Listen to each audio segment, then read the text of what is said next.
میں نے کل ایک جگہ ذکر کیا تھا، ادھر بات نکلی تھی تو ذکر کر دیتا ہوں دوبارہ کہ بھائی پانی نہیں ہے کنالز بنانے کے لیے کوئی، ہم نے پہلے کا پانی کا استعمال صحیح کرنا ہے، ابھی کنالز بنانے کی کوئی گنجائش نہیں ہے، اور اس کے لیے مجھے کسی ہڑتال کی ضرورت نہیں ہے۔ ہم حکومت سندھ محافظ ہے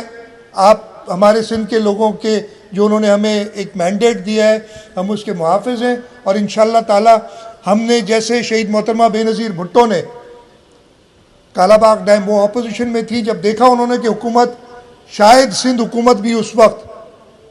ان کے قدم ڈگمگا رہے تھے، تو انہوں نے کمو شہید پہ دھرنا دے کے کالا باغ ڈیم ختم کیا تھا۔ اس وقت